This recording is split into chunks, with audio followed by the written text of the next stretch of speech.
May I have a roll call, please? Here. Here. Here. Excellent. Here. Here. Here. If you'd all rise for the Pledge of Allegiance led by Trustee Wallschlager. I pledge Allegiance to the flag of the United States of America and to the republic for which it stands, one nation, under God, indivisible, with liberty and justice for all. At this time, if anybody from the public would like to come up and speak, please step towards the microphone.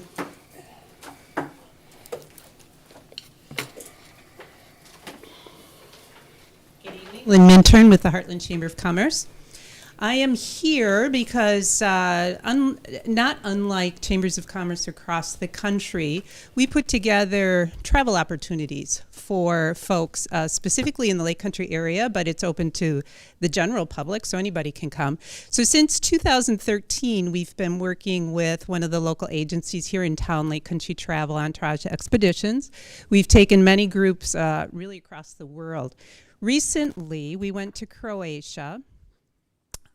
Following all of the COVID protocol rules, we were able to take a group of about 30 people over. So prior to that, I had done some research and discovered that Zadar, Croatia, is sister city to Milwaukee. And so I worked with the agency to see if we could get in touch with some of the local officials there, some of the businesses. We also were able to do the same thing in Opatia, Croatia, because Opatia is very similar in size to Heartland. They're about 11,800 people. They have about 600 businesses. So it was very interesting to be able to talk with them and understand what they do in their city. I'd like to also note that the bike tour was going on while we were there, so it was really neat to see. Very, very narrow streets, and they still had the bike tour going on. While we were in Zadar, the mayor asked to meet with us. Unfortunately, he wasn't able to do so. So the head of the mayor's department, the head of the regional chamber of commerce, and the head of foreign affairs actually met with us. And we got some local press out of that. They had us in the paper presenting some gifts from Visit Milwaukee. And in turn, they presented us with a few things. And they asked that I bring back a gift for our local official President Fannerstel. So included in here is a bottle of their very famous cherry liqueur and a book on Zadar. So they asked that I present it to you, and I'm hoping that we could get a photo that we in turn can send back to them. Absolutely. Wow, that's awesome. That's really cool. Do you want that now or later? If we could do that now. Yep, that'd be I just wanted to great. make sure. I Thank you. didn't want to be presumptuous. I was gonna say, take the bag. I will. Donna, could you take it? That's a good one. Get the straws. It's too heavy. Shall we hold the bottle out so they can see the Sure, gifts, or hold it yeah. in the bag? It's really kind of cool. It's in a wooden box. Oh, wow. They're very well known for this. So This is going to be wonderful at the village board retreat. there Here, you go. hold that out. Here, That's I'll hold awesome. that. Look there first. One more. I knew I should have got one. Look at that one. Thank you. Can you hold them up? Thanks, Lynn. That's awesome. That's fantastic. Thank you. Break that baby open now. Thank you. Thanks, Lynn. And she's out. Busy. That's cool. It actually was really cool. With that being said, it's not very often that we'll say stuff, and I wish Lynn was still here, but you'll be able to carry the message. Can you touch on the gifts that were given? Don, do you know some of the things that we gave, or not sure?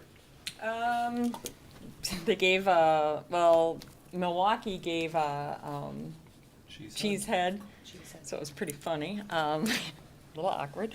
And they gave, what did Lynn give? A thing of 100 things you should do from Wisconsin. She tried to buy stuff from the stores here in Heartland, so I think Yep. it's 101 things you should do when visiting before you die in Wisconsin, visit Wisconsin, and I don't know, there's stuff like that she had just put in there that she was getting from local stores.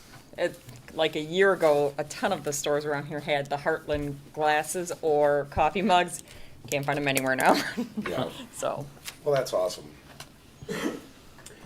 Anybody else from the public that would like to speak? Seeing there are no other speakers, we will move to our first item, which is a consideration of a motion to approve from the September 27th meeting. Also move. Second. It's been moved and seconded to approve the minutes from September 27th meeting. Discussion? All in favor? Aye. All opposed? abstain. That motion is carried. The next item on the agenda is consideration of a motion to approve the vouchers for payment in the amount of $940,738.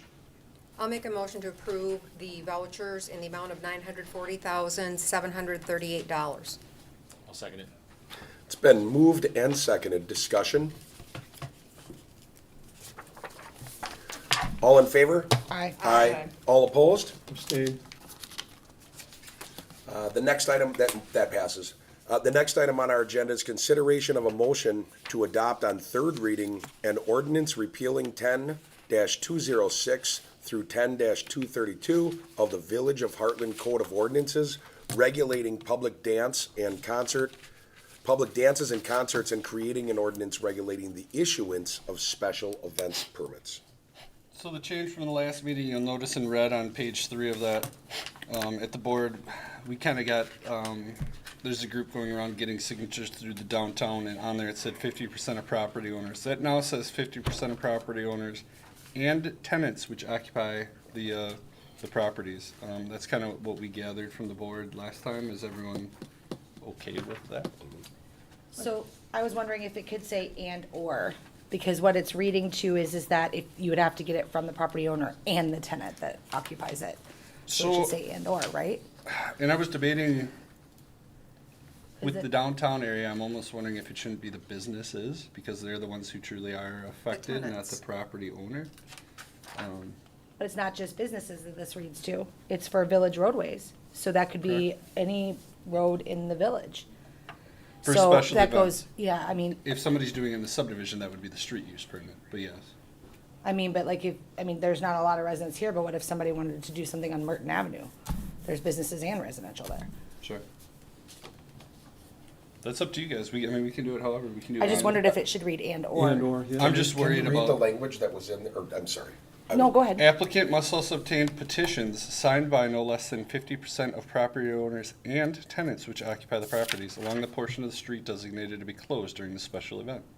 My concern with the and/or is somebody going to all the property owners where somebody might have 4 businesses and those businesses not being made aware.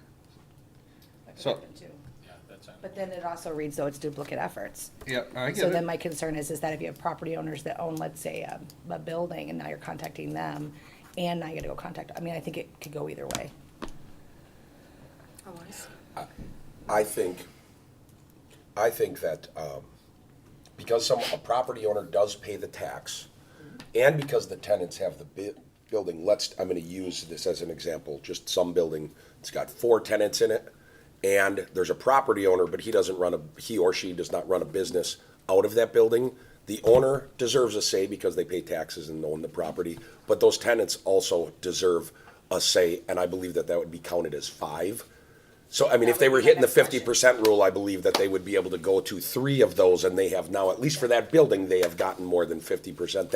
That would be I think that's the best As way long to as that do it. accounted for the 50%, yeah. But is That it- was my next question. So one of the hard details Darlene and I talked about is some of the owners may not live local or that you may not be able to That's what find I who was they are. thinking, when it said property owners and, yeah.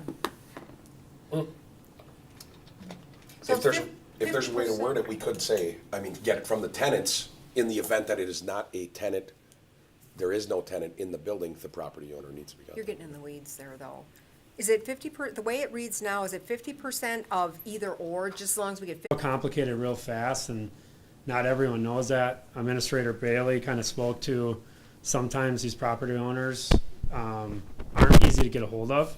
Out-of-state investment groups, not always easy to find, and so I almost, if it's a notification, I think we should just, word it that you, the event coordinator, are signing on your permit that you have notified every address that's in front of the road closed. And So, again, yeah. I think the most efficient for them is print the pamphlet and stick it in their door. But this again, it says that they have to have signatures, not that they're notifying. So Yeah. you're saying we should change that? Yeah, but the signature is just saying that you were notified. It's not that you approved the event. Is there a definition of the petition in here?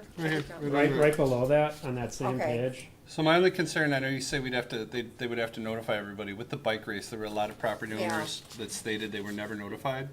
And the members of the bid stated that they dropped off pamphlets, they put flyers.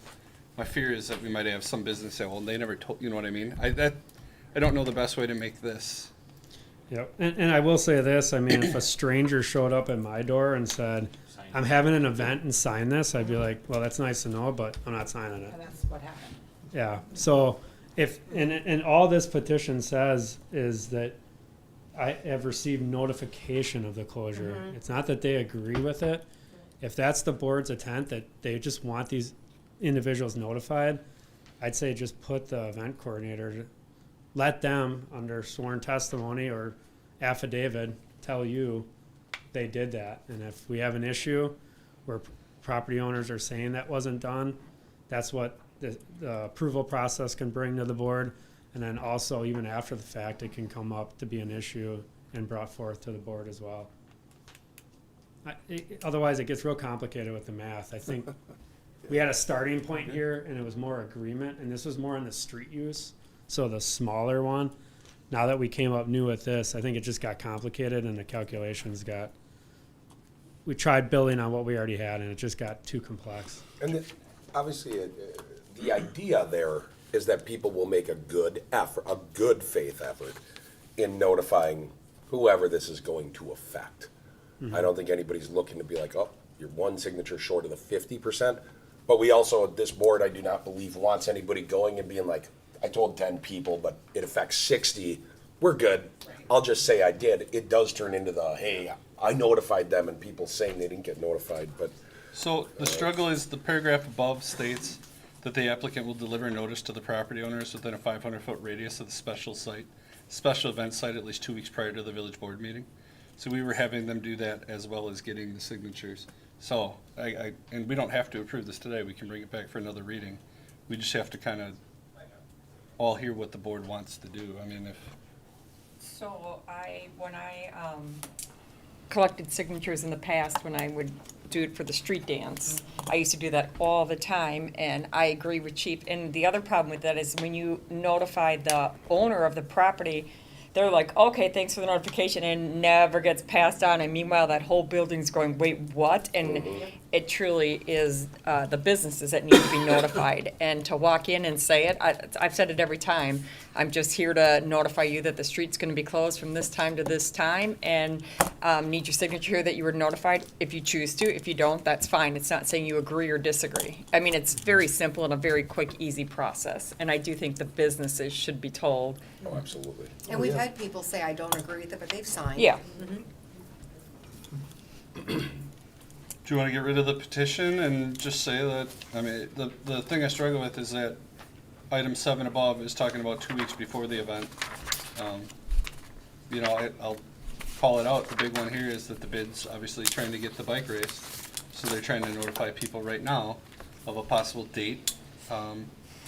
Get everything, get their ducks in a row before coming to a board meeting to see if it gets approved or not.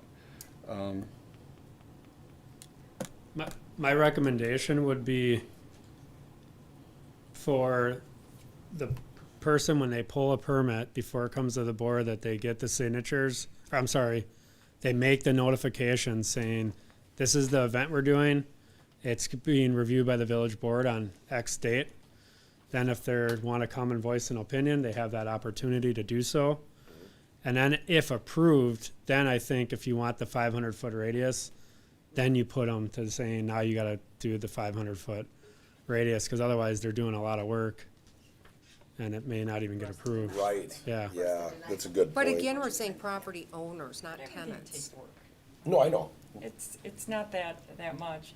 I kind of wonder, and I hate to throw another thing into it, but the form, which I know you guys have done, but putting that on that signature form of perhaps saying, on this date, a meeting will be held at the board for approval. So then everyone that's actually reading it and signing it knows that there's a meeting coming up on it, and then at that point, they can give their opinion on it, whether they like it or not. Well, we can definitely do that. So, I mean, but my fear is the example, the bid right now was going to be this meeting, and now they actually couldn't make it, so they're the next, you know what I mean? I'm worried they go out, give everybody and say, hey, it's gonna be October 11th, and really it's October 25th. Well, if it's on there and they want the event, you have to show up to the meeting. I You get can't it. just say you're not coming. I mean, that's part of I having an just think event. they haven't gotten, Which is fine, but maybe they would be a little more active, any event, I'm speaking, if they knew that there was a hard date, that it will be told to the public, that they'll have the opportunity to speak.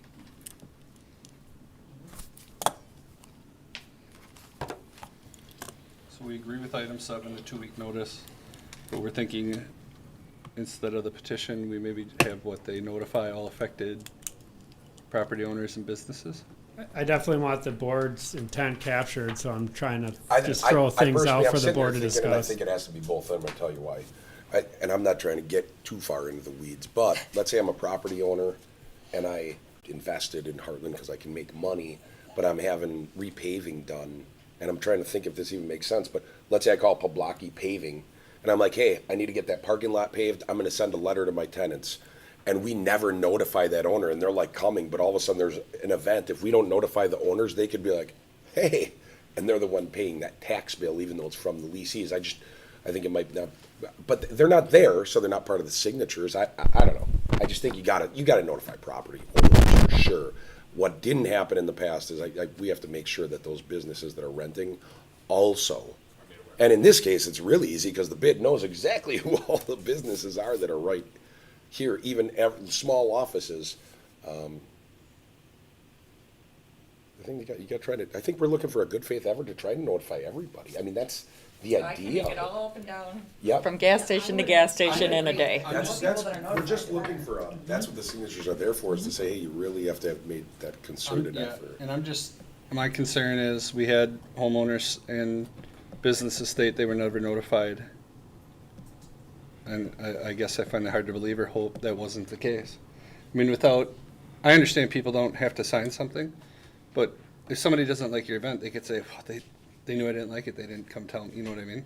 So, And I mean, my understanding is they'd knock on the door. If they weren't home, they'd leave a slip of paper. Maybe that person put it in the recycle bin, whatever, and then they thought they weren't notified. I don't. so do you guys want to eliminate a petition and have some kind of language in there stating that they must notify all property owners and businesses along, I mean, like I said, most of these events aren't as huge as the bid bike race was. That was a very different. That's a long day. Correct. When you're talking Snob Fest or those, you're talking about a much different location affected. You know, At any given time, too, this body does have the right, like, I mean, even though this is the ordinance, the body can request and say, we want you to do this. We want you to go above and beyond because this is cutting off. Let's say it is the bike race, because it's cutting off and you won't get FedEx, UPS, Amazon, mail, all those kind of things. So we can go above and Yeah, beyond too. I think that's a good point, Ryan, that not everything's like the bike race. right. Yeah, to Administrator Bailey's question, I think if you're not looking for approval, there's no sense in doing the petition anymore. If you're just looking to notify, you tell them they have to notify. And then if that's not happening, it comes up at the approval meeting or unfortunately after the fact in some cases. Yeah. And then that would be taken into consideration for future events if that's the case. I think what gets hard, and I just try to put myself in the person's shoes that's notifying, and I agree with Trustee Doro. The easy thing is point something out, hit the doors and hit every door, but that doesn't mean you're hitting every property owner. Because if they are out of state, out of town, out of area, or even in the area but don't live there, then how do you make sure? And I don't even know if people have the means to figure that out all the Probably time. because their tenants will call and complain and say they're closing down So- the road. Right. That's actually what I would go to is, I think the village is requesting a good faith effort that every address gets some type of notification, whether a pamphlet. They left the pamphlets out? Well, and here you go. So item 7, they have to provide, it says the village will provide a owner list and the applicant must provide evidence of mailing such as an affidavit and a copy of the notice to the clerk. So the issue with item 7 is the 2 weeks before the event, that's going to be delivered just to the owners, mailed to the owners, not the businesses. Right. So Yeah, I don't- because we send out the notices, right? No, we're making them do it. We're giving them a list and they have to provide proof that they mailed it. Okay. So if they're mailing something to the owner, why do they need to get a signature? of the Yep, then owner? That's where you're right. that's where my last question was gonna be. I guess because it's. Seven's disruptive of one. So the concern is this one's only like at least 2 weeks prior. That's when the Of the board mailing is. meeting, it says, right? Oh yeah, prior to the board meeting. Okay, yep. Yeah, that works.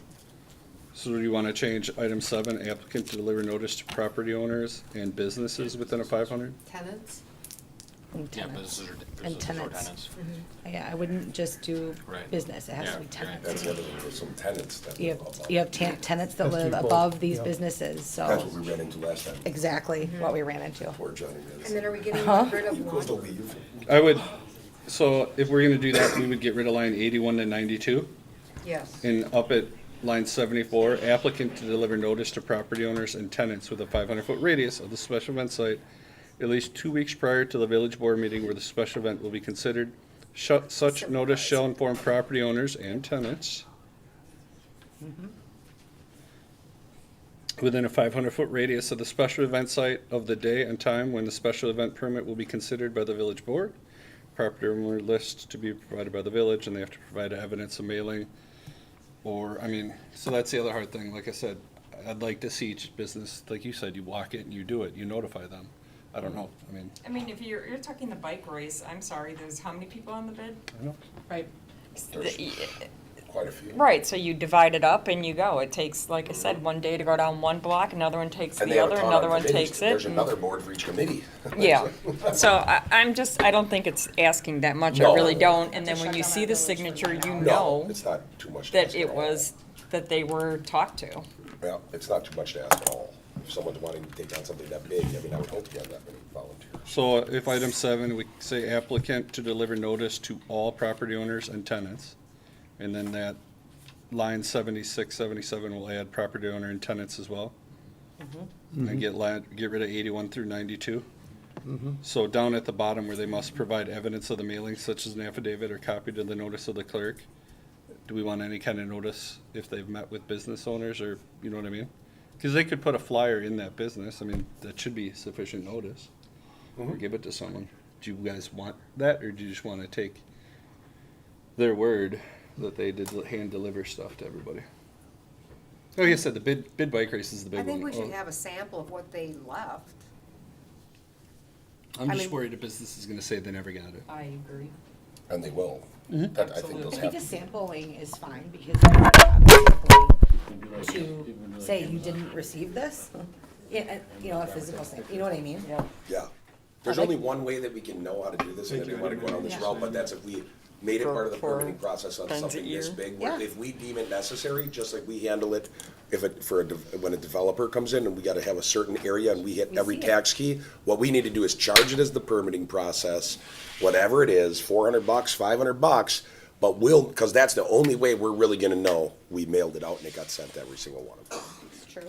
And we can catch them on personal property tax, so we can get even renters. Yeah, no. that's true.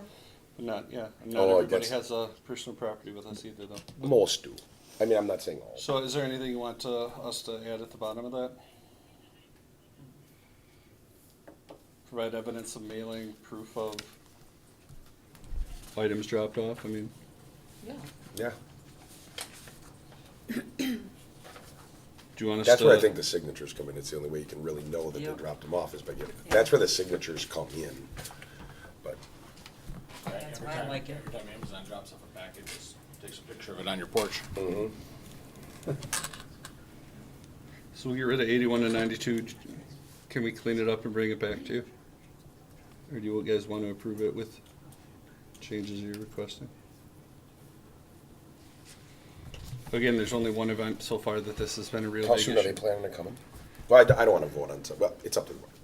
I think it'd be good to see what the change is. I do too.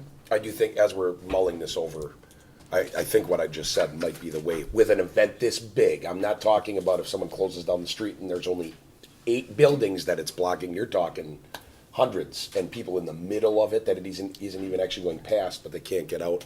I think in this event, we might have to think about saying that that's where the board, we want to somehow reserve the right to be able to say, we're going to charge you for it, and we'll mail all the tenants and all the businesses, but there's going to be a, whatever, $50 charge for the time involved, plus the postage, because our clerk is going to have to sit and look up all those addresses and pull all the tax keys. Problem is, we don't know every tenant. There's no way. Really, the only thing by address would be GIS and say, here's all the addresses in the impacted zone, but we don't know tenant names then, we don't know business owners off that. Yep. Obviously, business owners could come off property taxes, but Yep. I'm pretty sure if we tell them that they've gotta mail these out and it's gonna be their dime, they're gonna say, can't we just get signatures? That's exactly what they're going to say. Yeah, Yep. I don't know if I agree with the getting rid of the signature part, and I don't I think that was agree my with that. purpose of bringing it up. I think my purpose was making sure we're not pigeonholing ourselves, that we're gonna revisit this in 9 months after the bike race again, right? So. No, we want to get it. So I we wanna get make it sure right it's the first time. encompassing of everything that we need, I do like the idea of notifying and having them sign that they've been notified, and I do think you're gonna have individuals that aren't gonna sign, just because they're not gonna sign, and that's fine. Yeah. And if they can't get 50% of that, because people are saying, I don't wanna sign even though I was notified, well, then that's a red flag to us. Right? Right. Yep. Yep. And I do think putting the date of the meeting, when it's gonna be, that they can come voice their opinion with it, would really help when they're getting the signatures. I'm just notifying you, this is the date. If you don't like it, you can attend the meeting. If you do like it, you can attend the meeting. We'd love your, I mean, it's up to the individual. I think my biggest hang up was making sure that it was also tenants, because I think about like, I don't know, I'm thinking Riverwalk, right? That's a big development there. Yep. And I don't know what their process is. Maybe it is a really good process, right? Where they're gonna let all the, what about the new property that's up on East Capitol? I'm thinking about those residents that are filling some of those large that are in there. What are those property owners? If we just update those property owners, are they letting every one of their tenants know? I don't know. Back exit for those properties. Right, but they still have to tell them that the road is being closed because it still affects one of the exits, regardless if there's another way out or not. So that's my thing is that when you're dealing with such large multi-development companies, we're not dealing with individuals that have, 6 office buildings available on East Capitol Drive. Right. And that was just my biggest thing was we've got tenants in there that I want to know. Yeah. Plus, then we've also got businesses downtown that have tenants above them. So I don't want it just to pertain to businesses. I want it to pertain to all quality of life. Right. But I think that you're going to have the signatures, being that is also the process that we've had for a while also. Because I think now our residents and businesses are used to that. Right. And all of a sudden now we're just going to get rid of it. And that's a verification that you notified. So the hard part is I'm kind of hearing keep it as is. It'll just, some of the, if we do that, I have no problem doing it. Some of the percentages might be a little muddled. There will be. We might mentally say, sounds about 50%, right? I mean, if we're talking we can do houses, no problem. Once you get to the downtown area, it's tricky if there's 4 businesses, 5 businesses, 2. And that was my I know. question after the and/or, because then your count's going to get muddy. If, as long as you're And including those yeah. tenants and those property owners as part of that 50%, it's going to get muddy. Because then you could go into that building that's got 6 offices, get all 6 of those, and the property owner, they're 7, part of your 50%. So I'm like, we got to make sure if we're comfortable with it, the number's going to be muddy. That means that 3 properties down from that might not have had to get notified because they only needed to notify 50%. Right. That's where I was like, ugh, we're getting, If your intent is everyone notified in the impact area, and you say 50%, understand that when people read 50%, they're gonna get 50%. 50%. So you're not gonna notify everyone then, And that's why people weren't notified. you know what I mean? I think it should be 100% notification with 50% of signatures. I agree with So, that. I would agree with that. Especially if you're talking a lot. That just changes it back to what, like, our street use permit used to say, you had to get 75% approval. So it wasn't just notification. Someone had to sign, I approve that the road is closed, impacting my property. So that kind of goes back to that theory or thought. I like that. The old way was, and Trustee Doro has stated it, like when they used to have the street dance, they would go to those properties. I mean, it is kind of common sense. They went to every single property, but the hope was that they would get 50% of the signatures because the people were either there or said, yep, I was notified, I know you're having this. Because some people aren't going to be there. To Chief's point, you are correct. If you have someone that has this really big thing, they're going to go and be like, all right, we got 188 signatures we got to get. And when we get 189, we're done. And that means people won't get notified. That's why I think that it's important. This board, I wanted to make sure that the board knows when the bike race comes, we may ask for extra things on them because it's so much bigger than what Beer Snobs does, or than the street dance, or than even, a kid's day. Stuff, it's so much bigger. It just shuts down so much more, and so I think additional things go in place. But at the same time, as we're doing this, I see something that I think that what's written is good. It just might not be perfect for For the bike racing, we might end up having to say the bid, hey, we're gonna be charging you back, but we'll just send the notices out and get it out there, but we also want you to go and get 50% of the signatures. You know, I feel like we're just talking about the bike race, because for everything else, this works. I feel that somewhere in item 7 or in this then that we need, at any point, the village board could alter this based on its desires with an event. Yeah, I mean, I think it would have to state that in here. Yeah. Well, let's, I think that with the amount of time we've spent, I think it's best that we, you know, do a couple of those tweaks. At least we'll get it right. Yeah. You know, we'll just Vacation, 50% signature. charge it back just like we do for developers. If someone's doing a development, even building a house, when they go to plan commission, we gotta send it out to anybody within, what, 600 feet? Or a quarter mile? And they get charged for it. And they're just building a house on their property. They're not even shutting down anybody's road. So, and then I'll have some kind of notification in there that the village board can request different standards, you know, compared to this at any point. Obviously, if there's an event that's shutting down every street or something. Additional measures to protect the public. Yeah, because I mean, on page 4, we do have the reasonings for denial. Mm-hmm. So then we should put in there what the caveat would be if we were to take it Mm-hmm. as something different.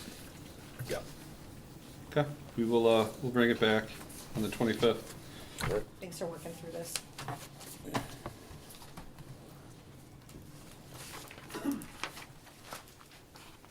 Comfortable with that, Torrin?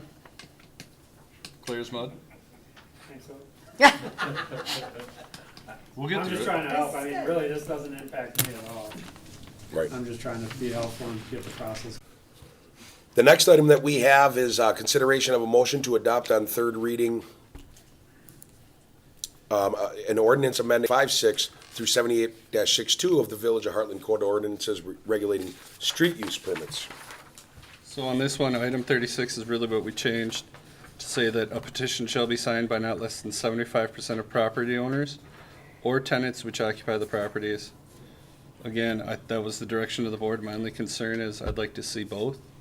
And the reason I state that is if I'm a property owner and my tenants are going to have a street party and I am not allowing parties, I'd probably like to know about that. That, I don't know, that's up to you guys again, but again, if somebody owns a property in here, we're ultimately saying they could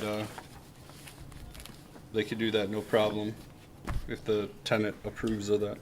It'd be in the street It'd though, be in so the why would that? I think True. I think we're talking about two different things here. Yeah. There's a process to decide whether or not an event for street use permit should be allowed. I do think it should be mandatory that everybody's notified if it's approved. That's on them. That's weird, watching myself talk. But the street use permit, there's a process for getting there, but after any of these permits, everybody should be notified. Well, let me ask you, our subdivision is having a street party this Thursday, Okay? and they're gonna have a food truck. Okay? So would they have to go through this whole deal and go and get everybody's signature? Are they exchanging cash at the window? No, in general, yes, that street use would need a permit. I agree, Yeah. that's why Well, I I'm was, assuming if they they did. not, if they cater it in, and they No. say, here's $2,000, just keep feeding people, that's catering. If cash is No, going out cash the is window, going out. We then have we to got pay a for it. problem, thank you. We'll be there. Sorry. I would, no, you're We not. already knew about it. I did not know about Oh. yours, but that's what this This is street what this use is, a neighborhood Okay. street use permit that they needed to. is really what that's for. You're talking, I That's think what it's this is for. defined as 3 blocks or less. And it's not just gonna road be- closure. So let's just say you close the road and you just have, It's you're playing one of those- games and yeah. people are cooking and there's no even food truck or caterer. Yeah. And that doesn't matter. Just if you're closing a road for a block party, that's what the current street use permit would go after. Yeah, they're two different things. There's two different ordinances. Special event is for like the big scale stuff, like a street dance. This is just a block party in a neighborhood. Like on your block, because we want it, it's different because it's just not as large scale. But like one we get every year is River Reserve does a block party every year. They they block off like 2 blocks in their subdivision. They move it around and they have a block party. That's what this really goes after. Mary Hill has one every year too, they just don't give it to us. So this one is just. I'm not gonna be, they're gonna just, You just got disinvited. I know. See, this is just for the And this one properties. is stating that 75% of the property owners But again, is will that- sign it. If they don't, There are probably then toilet paper rolls it doesn't going through your happen. trees right now. Dave, will you be there in the morning to clean that up? So yes, this So one you're requires saying then 75% approval of those people And- affected. Yeah. Of those affected? Now, we're just doing a cul-de-sac, so that would mean just like 4 houses, right? Right, but if you're one of the people that don't want it, I mean, so they'd have the Okay. 75%. So it's not the subdivision. Okay, Correct. I gotcha. I'm still mud. Sorry. That one can be, that is the third reading, if you guys are fine with the wording on that one. If not, again, we can bring it back. I'm good with it. The PD's gonna be busy this weekend.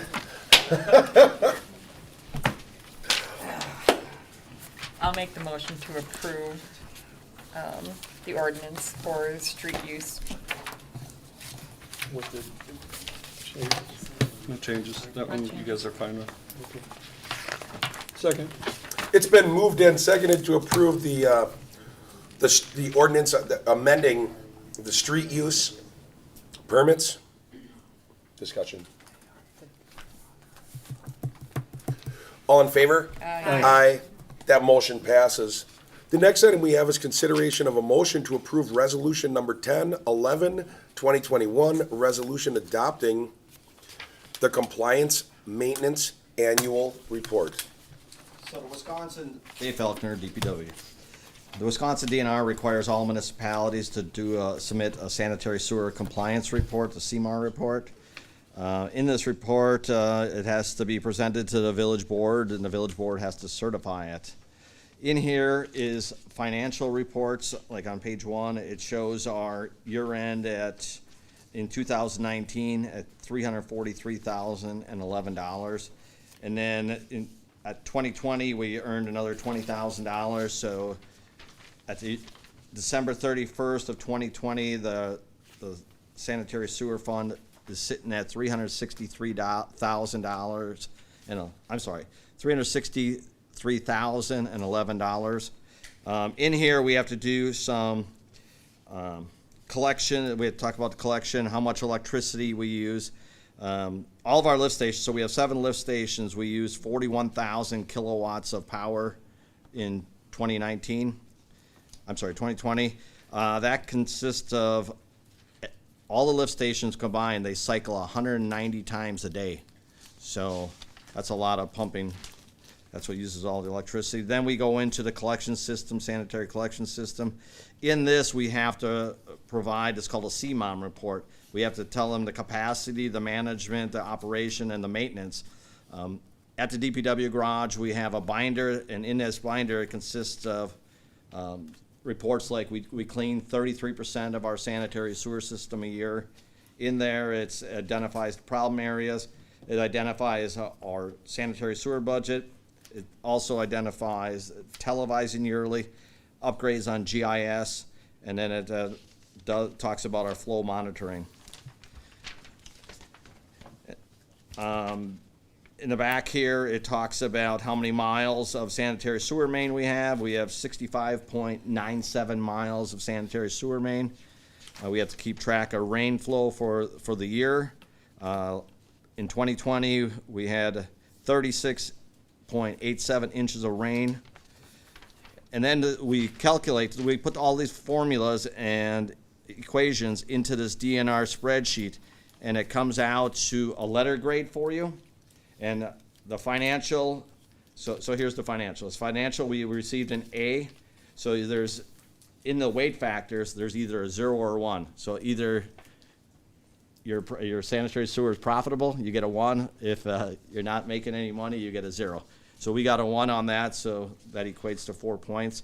In our collection system, there's a weight factor of 0 to 3 if you don't have a treatment plant, which we don't. So we're just a collection system. our weight factor there was a 3, and then that equates to, in the back page, it'll show that we had a grade of a 4.0, a grade A, and then you get a response from the DNR. They said the DNR replied back to me. They said lots of great information. Thank you for the details you provide.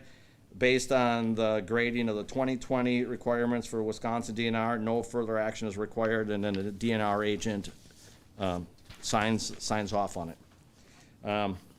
So what I need from the village board is I need them to certify a resolution for compliance for the CMAR report that I presented this to you. I think the DPW did a great job on that, and every year we come back with flying colors and everything. I'd like to make a motion that we approve the compliance, maintenance, and report with it. Thank you very much for a good job. I second that. It's moved and seconded to accept the report and with the added, thank you for the great job of the DPW for doing it. Discussion. That's great for an average. Yeah. All in favor? Aye. All opposed? That motion is carried. Thank you. Thanks, Dan. Okay, Ryan. Our next items are related to sales of general obligation corporate purpose bonds. I will turn the floor over to our finance director. We have, Greg Johnson with Ellers here to help us through this as well. So in this summer, we had our CIP meetings where we discussed all of our capital projects, our roads, our sewer projects, our parks and public grounds, the parking lots, and they also, Ellers came up with a possible GO bond refunding that would save the village about $59,000 over the life of that. Before we get into these GO bonds, again, with all of this would all, you'd want to make sure that we are approving the CIP plan. Any changes to that would affect these numbers, and I know Ann has one that she for sure would like to talk about. I have one that I'm very adamant about. And I have talked to some citizens on Park Avenue, is that Park Street or Park Avenue? And some others around the village. And with what we have spent on our new boardroom, or are spending on our boardroom, and some other things that are coming up this next year, like with the fire department and such, I would like to see the Nixon Park parking lot of $375,000 moved back to 2024. I have been going down there at least 3 times a week, and I think that roadway can wait another 2 years.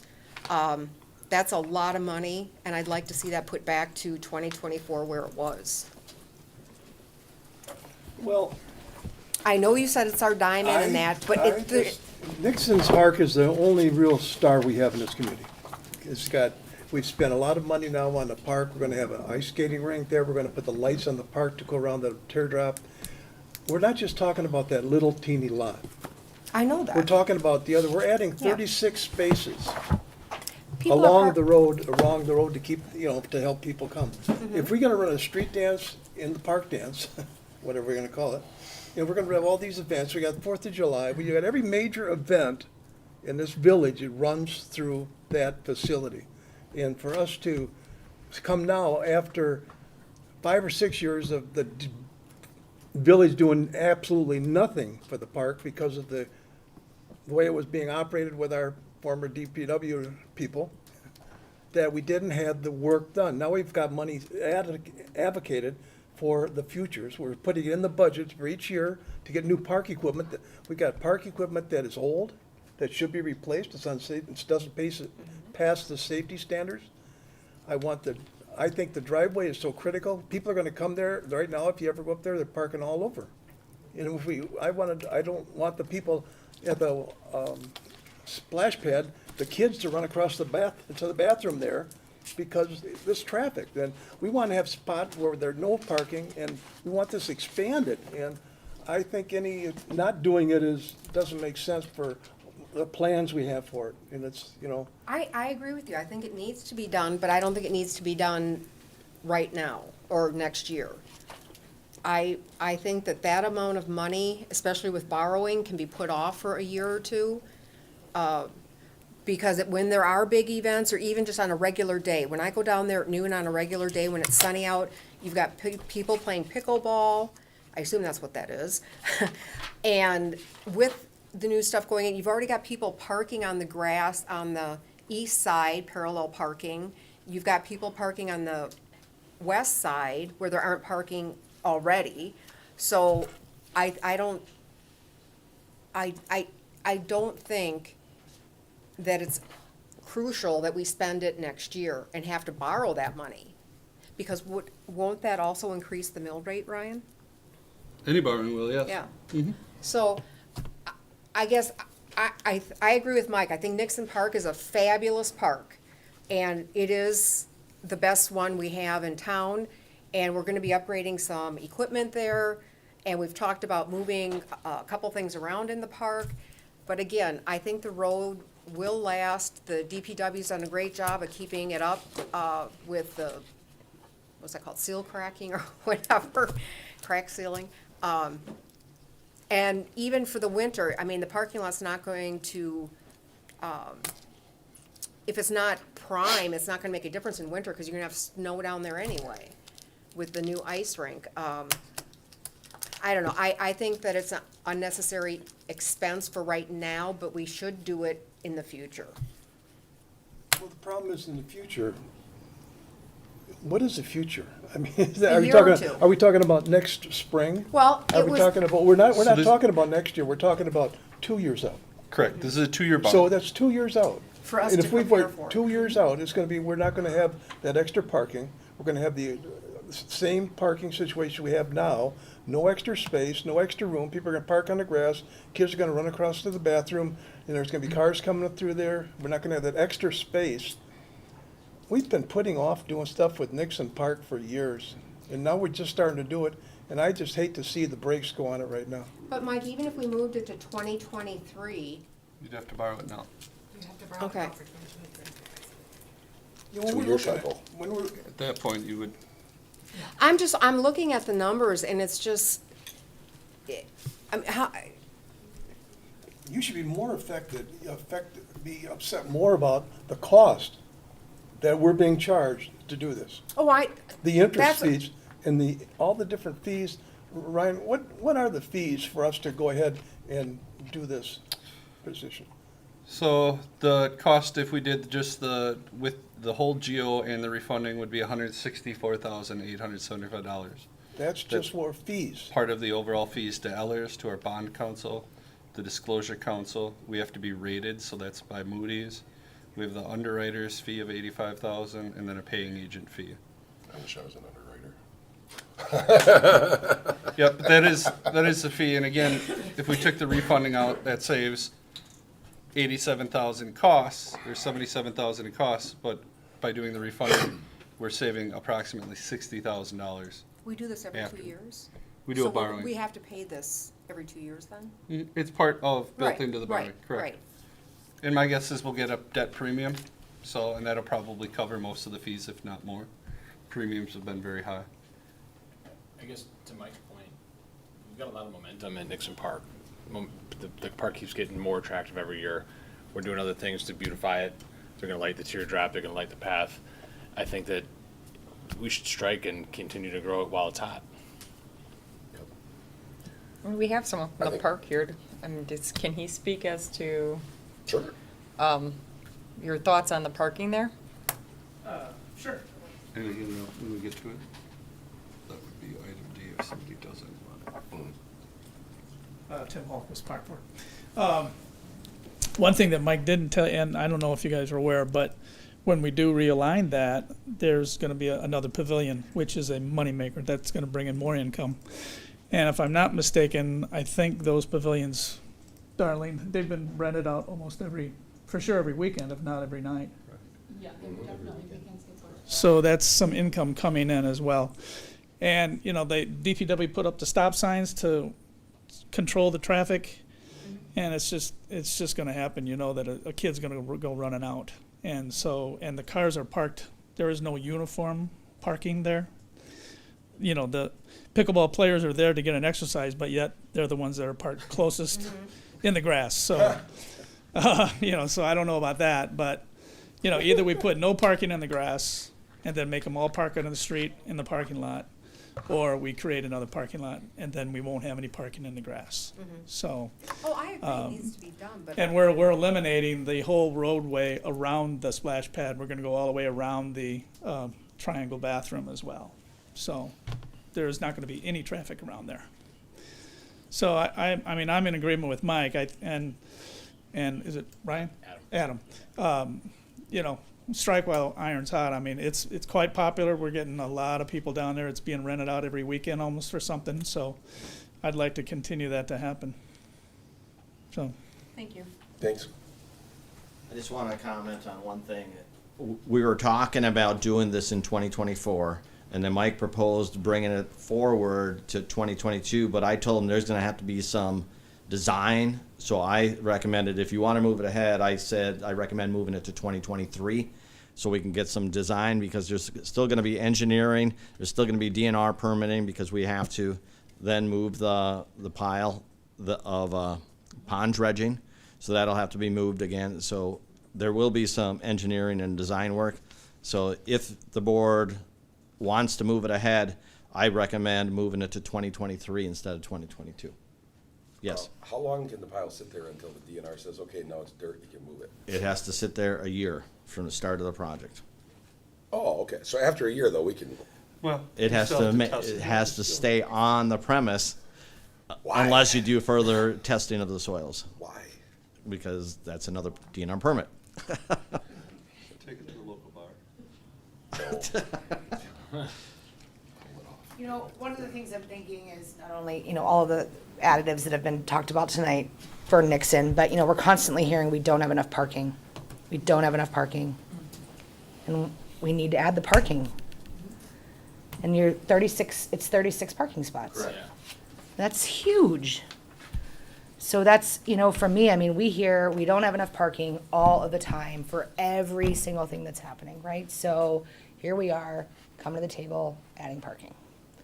So for me, just that aspect of that capital improvement, that's an improvement to the village as a whole, just that parking alone that's there. And, you know, Mr. Halquist, I appreciate your comments, because the park does generate revenue. You know, it's not just the shelters. I mean, you have organizations that are paying to play on those fields. And, you know, when they show up to play at Nixon Park and it's the Heartland Oilers, they're parking on the grass. And then they're parking up inside the grass, and they're down on the grass, and then who's having to come behind it? It's our DPW that's coming behind it and putting extra hours in to fix all that, because it was raining the night before and we had a ton of cars out parking. So, you know, I'm looking at that. I mean, it becomes this wash, right? So if there's a way to make that a little bit more seamless, I think also the spectators would appreciate that, but it's just my 2 cents. I think what's important about it is just, I think it's important to remember everything that's been put into everything so far.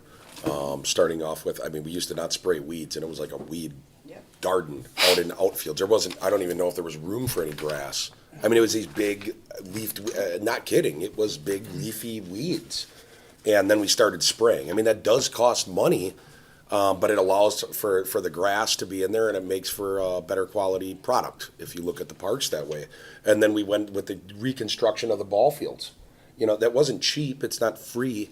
It costs. But I feel as myself, I think a lot of people really take Nixon Park and they consider it really, really important. They like to spend time there. The amount of people going on down there from a Thursday through a Sunday, if I had to take a guess, I bet you has gone up 300% in the last 4 years. Since the improvements have been made and the beer garden's been put down there. But not just the beer garden, all of a sudden we got Lake Country Playhouse has a playhouse, and they're like, hey, we want to come and do our play down there.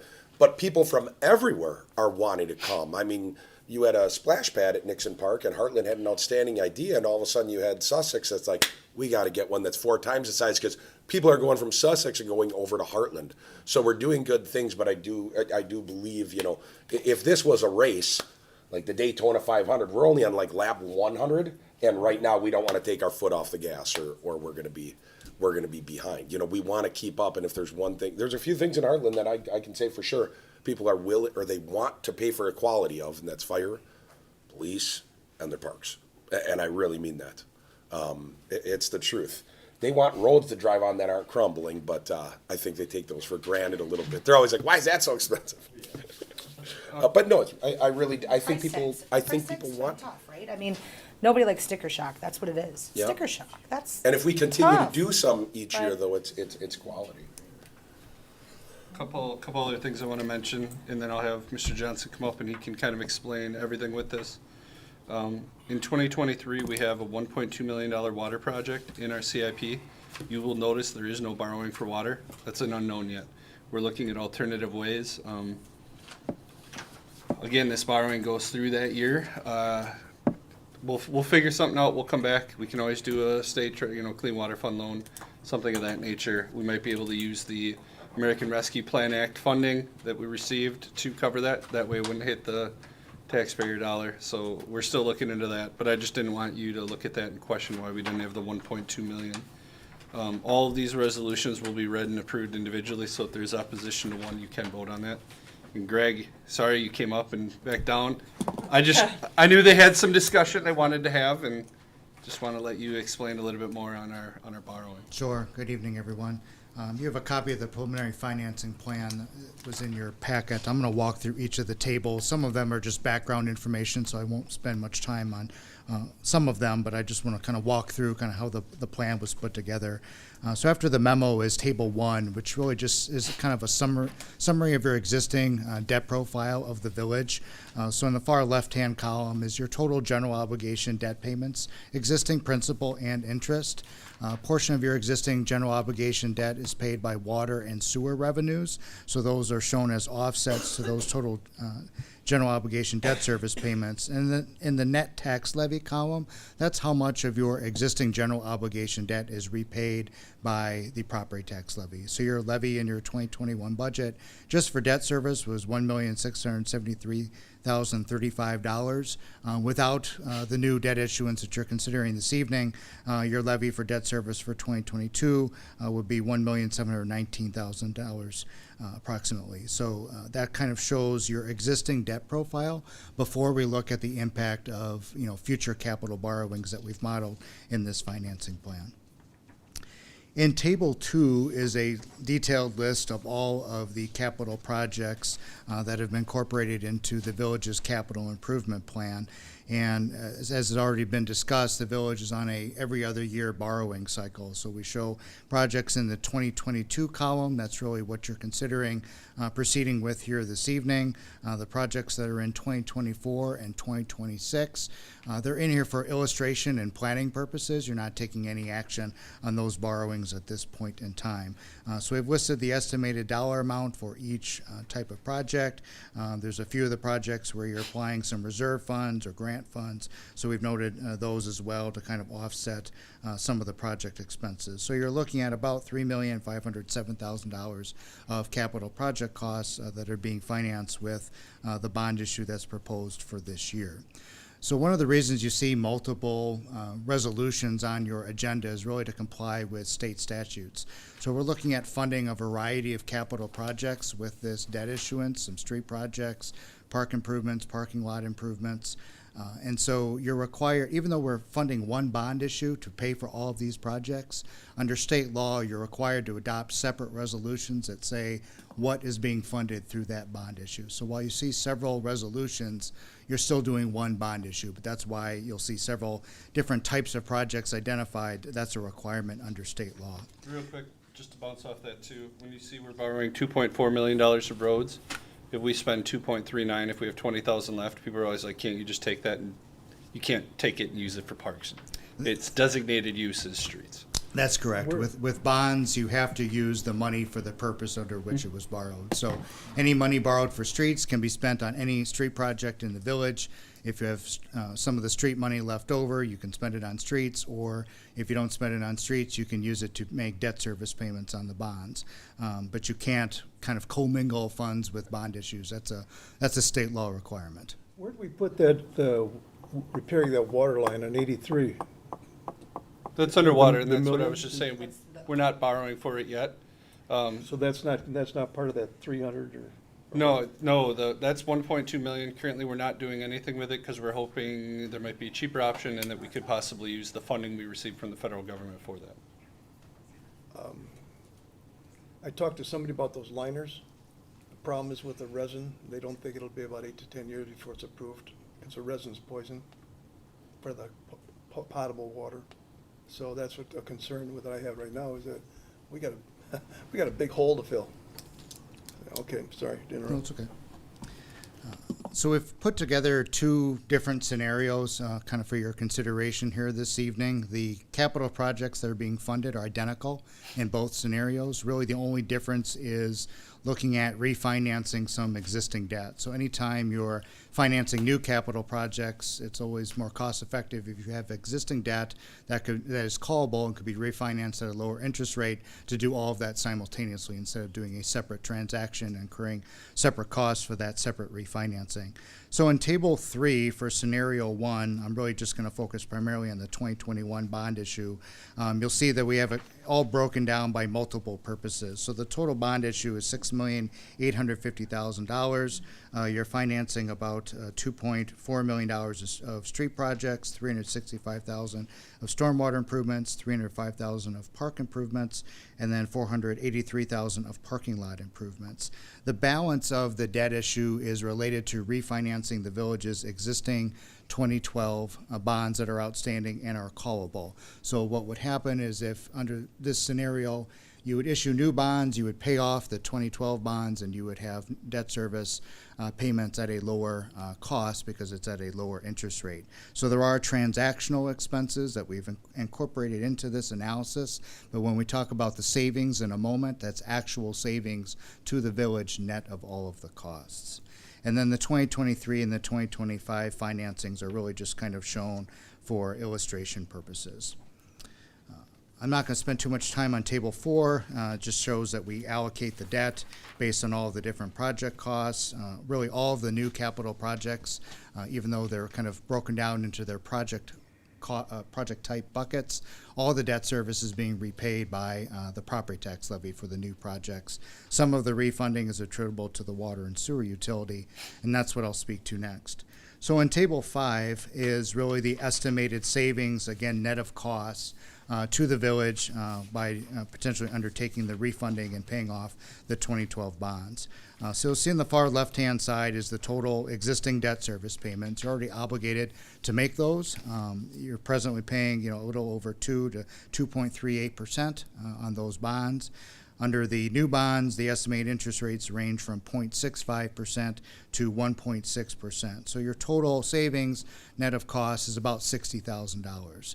So it's not a huge amount of savings. I mean, if we would not recommend doing this if you were just going to refinance this on a standalone basis. That wouldn't really make much economic sense. But since you're looking at financing other projects, we kind of call it a throw-in. You can save some additional costs by refinancing to a lower interest rate.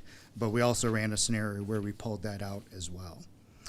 In Table 6 and Table 7 is just more detail behind the 2023 and 2025 bond issues.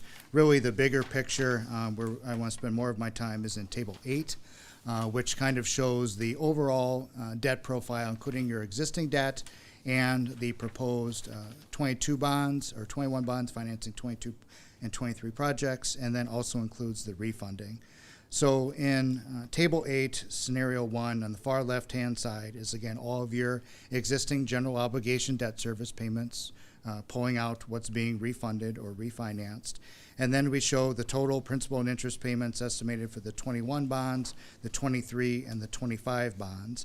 There's some, some of the existing debt, again, is being repaid by water and sewer, so that's going to continue to be paid by water and sewer for the refunding.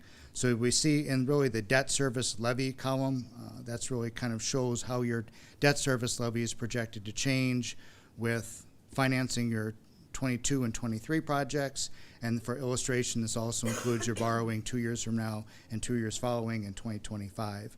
So for example, in 2022, the total impact of this financing is about $200,000 on the levy. Your existing debt service levy is already going up a slight amount. So in discussions with Administrator Bailey, he provided us a target of about $200,000 levy impact for these new capital projects in 2022, so that was how we structured the debt service payments. If you financed other projects again in 2023 and 2025, as shown here, the debt service levy from 2023 through 2027, the increase would be about $45,000 per year for your future capital projects. And then we've kind of built in, debt issuance beyond the planning model. If you financed again in 2027, that would hit your levy in 2028. You'll see that your debt service payments for the levy are projected to drop by over $100,000 in that year. That's to account for debt issuance that's not shown here in the model. So to kind of summarize the levy impact, at least for next year, it's about a $200,000 impact on the levy. Building in debt issuance, again, over a 2-year cycle for over the next 4 years, that levy impact at the moment is projected to be about $45,000 per year for all those capital projects that were listed in Table 2. So I'll pause there, see if there's any initial questions. The next scenario is pretty similar to what we already summarized. Maybe I'll just speak to Table 9 quick. Your debt limit. You are limited in terms of the amount of general obligation principal the village can have outstanding. That can exceed 5% of your total equalized value. So with the proposed 2021 bonds, if those were issued at the $6,850,000 amount, at the end of 2021, you'd have about $21.8 million of general obligation principal outstanding. That's about 28% of your debt limit. That leaves you $55 million of borrowing capacity, so more than enough to kind of cover future capital projects. We'd never recommend you actually borrow that amount. That's just yeah, no. I did look. You can see all Wallschlager County municipalities. We're in the range, if not lower than a lot of others. There are some, I'm not going to point them out in bad situations, but we're in a very good situation here. So I know of one. I know your 30% number, we're under it. No, I said I know of one. Oh. I know of one too. So the other scenario is really just the only difference again is we pulled out the refunding, and so there isn't a substantial change in kind of the debt structure. That we still kept the same target and the impact for 2022 of that additional $200,000, and then that levy increase is still right around that $40,000 to mid $40,000 going forward. So I'm happy to answer questions. Again, the resolution amounts on the agenda included the refunding. It's when you issue bonds, it's easier to start with a higher amount, and if you decide to issue less, reduce it rather than going the other way. And so, if you don't want to kind of do the refunding or the savings, we would just amend those resolution amounts to closer what's in Table 10.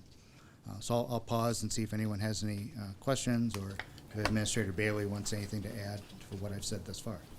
Just so you're aware too, Ellers emails us, I want to say every 6 months or every year. They do look at our debt all the time.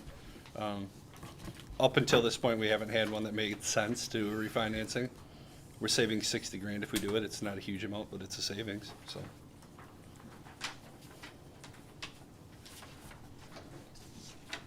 I guess, and I do want to throw in, I do think it's important to note, while I think we need to go through this borrowing, I mean, for myself, it is like the credit report that you have on yourself, for personal, there's that 30% mark if you have a credit card. You don't want to go over that. You can, but it's just not really good to do that. But I know, it's not from anything going wrong, but I mean, 5 years ago, we were at about 21%. So, we're keep on creeping up. And that's been going on since the village started using, debt as part of a way to, add to the budget. But I think it's something that we'll just have to, we can't stop taking care of the village, but it's something that we'll have to keep an eye on going forward. But I think that all these things are things that we have to, and I just wanted to, I'm just saying it for all of the board, all of us do. I want the public to know that we do take into consideration and kind of look. We don't just kind of say, just borrow it. And they're going to try and have a payment increase of about $200,000 for 2022. They also, when they're doing the bond sale negotiation, they try to make sure there's no ups, downs, peaks. They try and keep it, they'll look at our current debt and just try and keep it so that there is no taxpayer raising $30 one year and decreasing the next. They try and keep it flat. Right, that's when you see in that tax impact analysis for future years, we're trying to keep that levy impact. Again, you know, those are all still subject to future board action, of course, but just to show that you can, if you keep the planning, and it's always good to look out multiple years. So I commend you all for doing that, because you can really then structure the debt to have that consistent impact, so you're not seeing these wild fluctuations. Mm-hmm. Trustee Ledke, anybody else? Thank you very much. You're welcome. Thank you.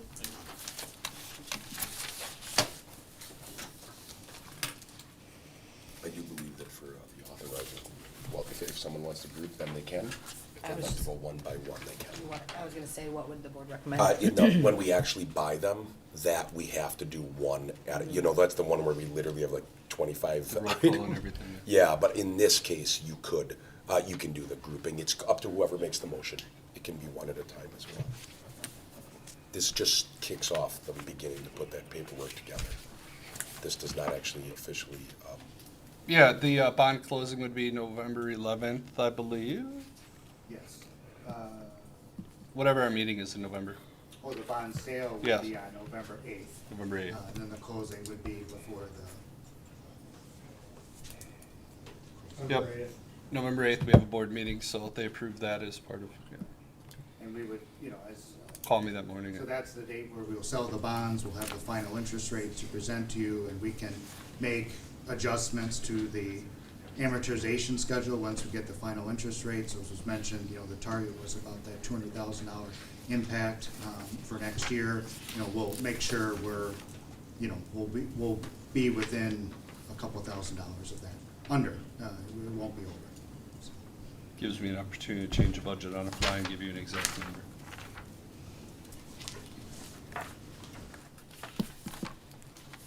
I'll make a motion to move forward to the sale of the general obligation corporate purpose bonds, which are stated A through F on the October 11th agenda.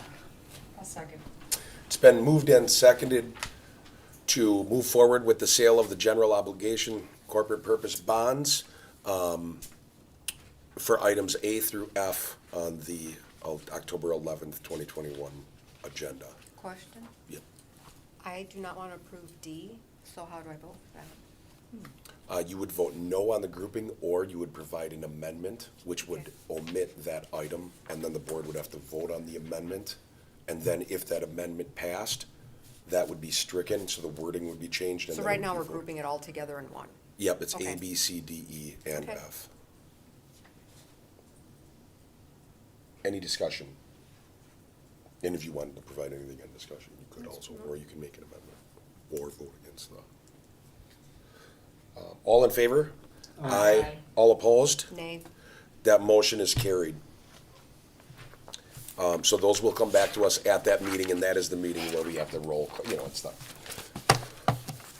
Adam, just so you know, it's like 20 minutes. Everybody else has been here, but it's kind of the same thing over and over again, but it's necessary and it's important, so. That meeting will have to do roll call of each individual Yes. budget item and Yep. debt item. We have number 7 on the agenda. Discussion and consideration of a motion to install handicap parking Thank you. stalls in the downtown area. This was brought in front of the board a couple times. We were talking about adding a ADA parking stall to either North Avenue or East Capitol, as we discussed multiple times. We already have 18 private parking, ADA parking stalls and 9 public stalls. We walked East Capitol and North Avenue, and our recommendation was putting one in front of BMO on North Avenue. Went into the bank and talked to one of the tellers, and their recommendation was definitely do not put it there. They talked about a gentleman that came out of the drive-through, and there was a van parked there. He was inching out to look at southbound traffic, and a bunch of kids on bikes came flying around off East Capitol, and one of them ran their bike right into the fender of this gentleman's car. So they're concerned if there's a handicap van parked there, we might run into the same situation again. So it's up to the village board if they want to proceed with a different location. My recommendation is, since the bid didn't see a need at this time to address this situation, DPW's recommendation is to leave it status quo at this time. Thank you.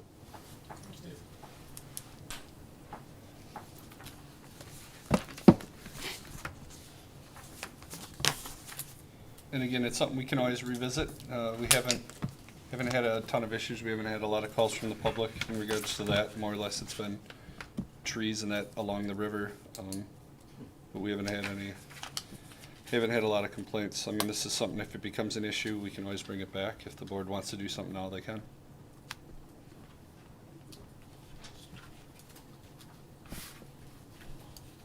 If anybody is thinking of making a motion, if they could let me know. If no one is, then we'll move on. I don't want to move past it and someone was thinking, if someone needs time, we'll take time. I just don't want to move past it if someone's thinking about making a motion. I don't want to be rude, so. Last call for anyone thinking about making a motion. All right. Again, at any time, this can be revisited, depending on whether it's just someone that wants it on the board, or definitely if we all of a sudden see a need, or what someone feels a need from the public. I think it was good that we had that discussion. I think that was actually good to talk about it. Yeah. Laminate that bad boy.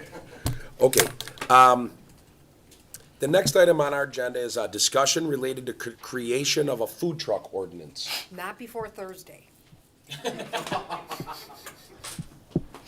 Unfortunately, there already is.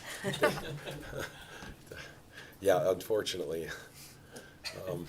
So I kind of sent all of you what some surrounding communities have. It's a little bit all over. Some places have policies, some don't. We currently really have nothing, even as far as on the street, as long as they're within parking standards. There's nothing our police really could do. So we're just trying to see what, if any, direction the village board has. I don't know if we do or don't have an issue. I don't know that often that we have food trucks in Heartland. I know we do sometimes. Sorry, can I ask a question? Yeah. Is there any type of a seller's permit? Like when people go to Nixon Park and they sell stuff for fireworks, do they not get a permit? They do. To sell stuff in the village, you gotta get a permit. And so does that? On public. Yeah, on public land. But I'm saying, so if a food truck did set up on the street, I just want to make sure this is clear. I Yes. do believe they technically should get some type of a permit. It's just not a food truck. It would be, basically it'd be the same type of permit. Is that somewhat true or no? We haven't utilized that, we haven't actually had any requests for that, for a food truck. Yep. The only food trucks that we've looked at as far as allowing or having conversations with are those that are in the park. Okay. Based on the But fact that we have that policy. what permit does someone selling those glow-in-the-dark wands? With the solicitors. So, okay, so this, I do believe it would fall under the solicitor's permit. At least that's just my, Not food. huh? Food wouldn't. You'd have to have a different one for food, wouldn't you? From the county. I'm talking about just to sell something. Oh, okay. In her, just because you go out with food, you couldn't be like, well, it's not food.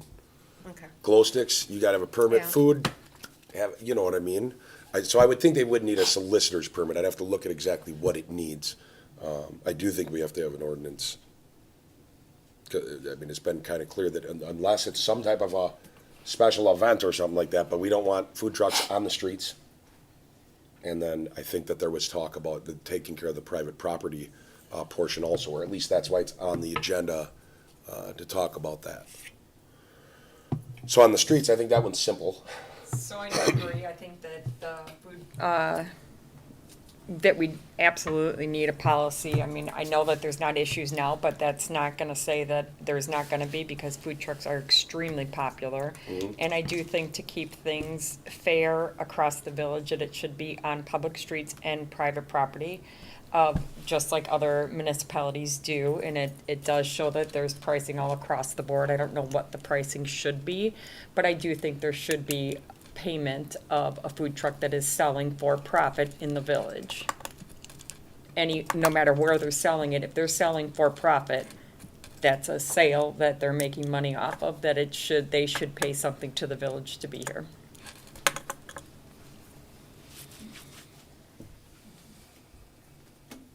Don, if they're going to pay to sell something, I mean, if they're coming, let's say, like on every Saturday for, I don't know, something going on in town, whatever.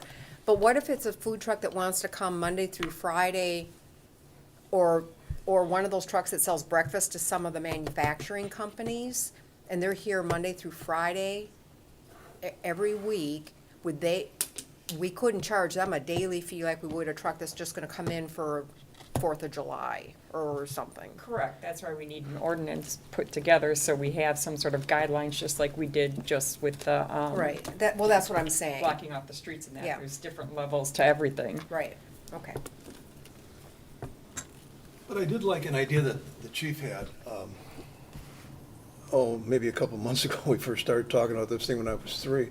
The idea that we have a certificate that if they want to do business in this village, they're going to have a sticker on the vehicle. Yep. And no matter what event it is, they have to have that sticker. Now, we talked about a fee, we talked about different things, but that sticker identified that that person had the approval from the village, paid a fee for that. Then it goes into the parks, and it goes into the different units. Well, they go into the park, they have to have one of our stickers, but if, let's say, the chamber had a party or something and they want to bring food trucks in there, if it had our sticker that was approved for us, would we charge them more for that? I can't really see that being a thing. With a vendor is gonna have a group, let's say, a street dance, and they wanna have vendors there. Our request should only be that they're approved for the village. Can that fee be covered? Because then it's the responsibility of the person who's ever sponsoring that event. He'd be the one to be if there's any problems. Now, if somebody wants to have it at their house in the backyard, I sure as hell don't want to charge somebody to have somebody pull up a truck in their backyard where they can't have a pig roast or something. I don't want to do that. But I think just to protect our businesses, we should have something that people are approved, for the village as a vendor. So, that's. I do think there should be a vendor I don't know if it's a vendor permit, but there should be some, if you're selling something, you should have to have some type of a permit. It's just part of keeping it regulated. I do think that, so that police and the village and everyone know, it's like, that's what gives a signal that something's going on. I think that the 75 fee that people pay for in the parks, I think that should include a 1-day sticker. But I think that if someone's having it on private property, I think they should have come and get I think it should just be enveloped under the solicitor's permit, and they should have to get either, you can pay $50 for the year, or you can pay $10 per time, or $100 for the year, but you can get a 1-day pass, kind of like when you go into the parks, like state parks, where you have to put a sticker on. That way, it makes it very easy for people knowing money. I get worried about charging too much for it, and I'll tell you why. If someone buys a building and it's part of their plan of operation, I'll use Tom Brass. He rents out the building. He owns the building, and then he rents out the building so that those people can do business. I hate to take someone's private property and make it too tough. If they say, hey, I'm taking it as my plan of operation, but I'm gonna have a food truck there, because those taxes are getting paid and they should have to get a solicitor's permit. I just don't wanna make it too hard on the person. But at the same time, I think that we have to make it expensive enough that it's like, if you're going to be doing this all the time, you're probably better off just putting in like a restaurant. When it comes to the food trucks, because it takes away from our other businesses that are doing food. But I don't think we can completely just say, hey, we want to make sure to just protect them, because it gets tough. It's a fine line to walk. But that would be my suggestion, is the $10 daily, $50 per year. This is only for private property. I think it should be included. If it's in the park, that sticker should be included in that. They're already paying $75. I have a question on another situation. What about a company, okay, let's say an insurance company wants to have a annual party for their clients. Yep. Free food. They have a food truck come in. That's catering. But free food Catering. from the truck. That's catering. They're making a profit because the insurance company. Money's not going over through the window. No. There's not purchases But happening. the insurance person is paying for whatever is. That is catering. If you Okay, go to a okay, wedding, I get- if you go I to a understand. wedding and you pay to I have the just wanna food make catered, sure that's that- catered food. I just But wanna that's make not the sure. same as Chick-fil-A selling chicken sandwiches. But it's still a food truck, and I just wanted to make sure that our citizens can know Yep. that there is a difference. You could hire 30 food trucks. I'm gonna say, if the Hoggers Bar, I'm just gonna say this, wanted to have 5 food trucks and pay for all that food and have those food trucks come and wanted to pay Saturday? $20,000 and people can just come and eat, that is catering. Right. When you start exchanging money, or if you're inside saying, here's your plate, give me $10, go and get your food, that's transacting. Okay. Transactions are based on currency exchanging from one entity or person to another, so if you pay for it, Gotcha. It's all good. I think that we need to clarify that, because there was some people that have questions. okay, yeah, no, and we did, if people are paying for it, if you have a birthday party and you have a mobile trailer or a food truck, come, but you pay for all of it. If, at the Chamber Street Dance, let's say the Chamber did, let's say I stepped up and threw down 100,000, I'm like, people aren't buying food, they get it for free, come to the street dance, right? And I gave them, and we got 8 different food trucks down there, but I'm saying if I did that, now that is not transactional, Yeah, that's catering. That's not, there's not money exchanging. okay. But we can't lose sight of what we've already done for our businesses. We put a sign up in front of their establishment so they can at least have somebody pick up a to-go thing. We gotta, I mean, we've gone out of our way to help our different businesses, try to keep them going. And so if, I don't like the idea of some food truck pulling up at, right across the street from our free pickup thing, from our restaurants. Oh, no. Our different things. I think with that, we have to have some sort of restriction as far as a safety zone for our businesses. I mean, nobody's got a safety zone from Amazon, okay? I mean, they're doing a lot of things, and you just have to read the paper to find out the businesses that are going out. But I think we have, as a village, we've tried to protect our businesses and tried to support the people that have supported us. And in that food truck approval, we have to have some kind of limitations as far as where they can go. I agree with you. That's why I think we have to have an ordinance that they can't be on the public streets. They still need to be in the parks. I think one of the things that came up was private property. Like Mike, if you own your building, let's say it helped sell batteries and you wanted to have food trucks on Fridays. If it would help, I'd probably. No, but I'm saying if you did that though, it's on private property, so Right. it's not on the street, and that's what we're talking about. I think if we were able to look into whatever it is, that you get a sticker or a tag, where, I don't know, I think what we need, I think we all are, I think most of the board is in agreement, not on the public streets, which takes care of away from the businesses. So Right. now you're dealing with someone's public property. And the parks. I agree with you to protect the businesses, but and I think you're looking at more of a.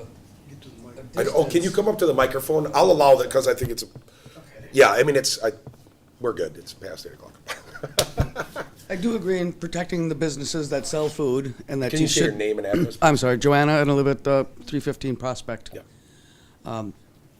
The businesses are important, they pay their taxes, and I think they should be protected. Mm-hmm. I don't necessarily agree with not having food trucks on a public street, but I should believe that there should be a distance from a place that sells food Right. and a place that doesn't.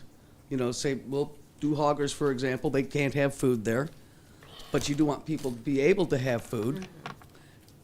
But if they're too close to, say, Enters, then you're gonna take away from their business. So if they have to park on, a little further up Pauling, or if it's a public street, does the public parking lot across the street from Hoggers That's municipal apply? lot. Municipal lot. So can I park my food truck there and then it doesn't apply at all? It does, it's the same as the street, Okay. because municipal. All right. But I just think that there should be a distance between a place that sells food and a place that doesn't to be allowed to have the food truck. Right. That was my only question. Okay, thank you. Anybody else want to speak? Sure. Val Wisniewski, 511 Ransom Road.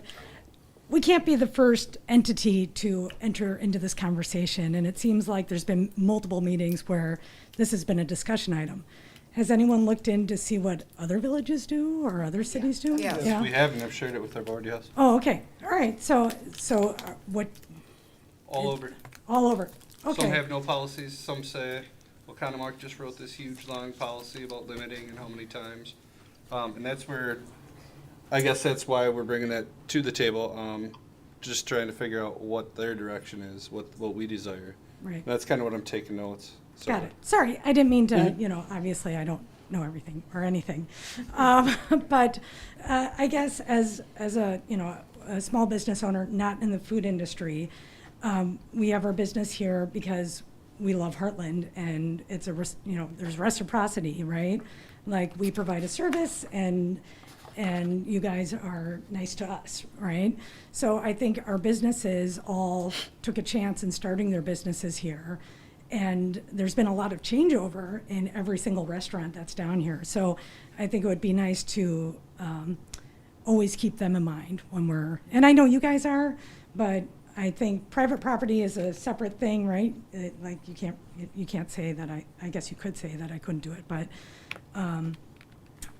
I would like to see restrictions and then make sure people are following the rules. That's my. Thank you. Thank you. So, thank you, Robin, Ryan. I'm sorry, Robin, can I I'm just sorry. ask?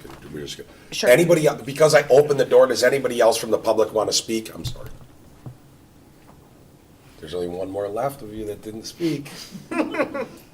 No, okay. So thanks, Ryan, for sending all the information, because I did actually read it from all the different municipalities. And one of the common themes that I saw between the municipalities is that they must have had a struggle with the public streets as well. Therefore, they designated specific areas for those food trucks to be. And I thought the question that just came up is very interesting about the municipal lot, because we do have a few municipal lots in the village. And if we were to look at maybe designating an area of that's where the food trucks, let's say, would just go. Let's say we decided, and if that is considered public property, and if we say that they can't be on public streets, then therefore they would be on those lots. So my question is that the Heartland Farmers Market, where is that located? That's at the municipal lot. It's a municipal, which is private? No, it's a municipal lot. But did you just tell someone that that's I a said it's public? considered the same as a street. But we have the Heartland Farmer, where they're exchanging goods and selling Mm-hmm. too. Sure. So, like, that's what I'm saying. I mean, the Heartland Legion that's a municipal lot. They do sometimes things where they sell food. So my fear is that we go down a line of saying, which we are very good at, where we go down and say, nope, no public streets. They cannot be on public streets. And you know what's gonna happen? Those municipal lots that do get used for things, that's gonna shut that down. So I want us to be very careful and cautious, I guess, is my point. Which is why I think that if you read Oconomowocs in Sussex, I read Elm Groves, I looked at Butlers, I looked at Brookfields, a lot of them have specific areas where they didn't maybe necessarily want them on, like, Cottonwood or North Avenue, right? They didn't want, because those are where the majority of the restaurants are. Looks like they tried to take them to like a court, like a food court process type of thing. So they are so far away. So I just want us to be very cautious as we start getting into the weeds of this, because it has been a large discussion. I am very protective of the businesses that we already have in the community. Especially our restaurant industry has gone through a lot, and I think we did a lot to rise to their occasion to be there for them. But I also think that we offer other opportunities for people to receive food too. So I just want to make sure, again, that if we say no public streets, that we just said that would disinclude those municipal lots. For food trucks. For food trucks. But I So think farmers for- markets are very, But your I will farmers s- markets aren't but really somebody prepared just said for a pig roast, and that could be considered a food truck. And I'm gonna tell you right now, you take away a pig roast from that American Legion, you're never gonna get me across the board on that. That, we rent that lot though, that we don't I'm own just it. saying that's a municipal lot. No, Which you just it's said a was a pub. leased municipal lot, though. It's different than one that's Right, owned. but it was a public, and so I'm just saying, we wanna be very careful. So, And no one was trying to take the big roast away Nope, from I'm anybody. not just saying that, but I'm We're just saying, trying to keep I'm using food trucks off the- examples, off the streets. using examples. so far what I've gathered, food trucks would obviously have to be certified by the county or state, whatever the certification process is. Yep. $75 permit for park events. Catering, if no money is exchanged, they would be exempt. And not allowed on the street except as designated or approved by the village board. And I say that so With that a special events permit. Well, yeah, because well, that's up to the board, but I think it should only be for special events. Well, they would need it in a permit because it's on the street, and that's a safety issue then of people gathering around the street, and that's so they would have to close off a section of it. I mean, I was just gonna say that, yeah. I think that this board, we all agree that it has to be part of a special event. The event can't be food truck central and you're like taking out special events, they're just running food trucks right down Capitol. But, yeah, I do yeah. think it would have to trustee Dora's point, I think Yep. that permit So- would be. So the only piece And then a that, sticker price for private property. the only piece I think I'm missing would be the cost to be allowed on the street unless it's part of the overall permit. And then what you guys want to do about private businesses. I don't think they should be able to be on the street. If the street's closed and is part of a special event, that's kind of like that event takes over, That's- and we can talk about that, but I don't think at any given time they should be on a public street. So the only one that is a little bit of a challenge is the holiday train, which is not coming this year. But that's not a food truck. We have, the village has had food trucks down there. Okay, well, we'll have to vote on that, if the village has food trucks down there. Maybe we can talk with our local businesses and get them over there Good. and serve it up. Because we're not supposed to be selling anything anyway, so that food truck's supposed to be giving all their money back to go to the food pantry. Again, I think if we say not allowed on street except as Huh? designated What'd you say? approved. Nothing. Go ahead. I think if we say not allowed on the street as street except as designated or approved by the village board, you're pretty much saying no unless somebody comes forward for an event or something. That's, Because we know about all that's of my them. opinion. Yes, no. Just trying to get trying to get everyone on the same page, and then, like I said, what do you guys want to do about the private parking lots? Well, I guess I'm lost here. I thought we discussed the private of, that if they did it, they would have to still get a permit, whether it be a daily, could be a monthly, could be an annual, whatever they want, whatever we set that to be. But Well, set it and up that's what I- different options, that someone, truck knows they're gonna come in one time to my parking lot, cause I want tacos, and then that's it, so they could come in and purchase a one-time. Yeah, I guess where I was going to is, are we gonna, like, could somebody have 365 days, or are you guys saying, hey, 10 a year, 20 a year, 50 a year? Whatever we're deciding, we gotta decide really quick or go to recess. Why don't we just come back to it? Yeah, I think we should I come think back. what you have to get started is a really good basis for us to look at, because we're looking at nothing right now, right? So if you're grabbing the notes, which I appreciate, that's helpful, because then we can sit and read them, if you don't mind, Ryan, even if you just start putting them down on paper for us to look forward. I think the discussion is good, and I think we're headed in the right direction. And again, this was just a discussion item. Yep. So we'll bring that back. Do you guys want to do a month? The next meeting's gonna be a lot. We can do the next meeting. I don't know that we'll have a ton of food trucks over the winter, but Sorry, I have to. I think a month is probably. A month is fine, No, a especially month with the is next great. meeting being a lot, yeah. I have to call a recess. If the board would allow. No. A month good? Yeah, sorry. A month, I'm good with a month, Ryan. well, now that I said that, that's November 8th, that's bad. No. Will you stop? I really need a recess. I must use the. We'll bring it back in one of the future meetings. Would the board allow a recess at this time? I'm in urgent need of it. Correct. Thank you. Sorry, we're gonna go to recess.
get back into session.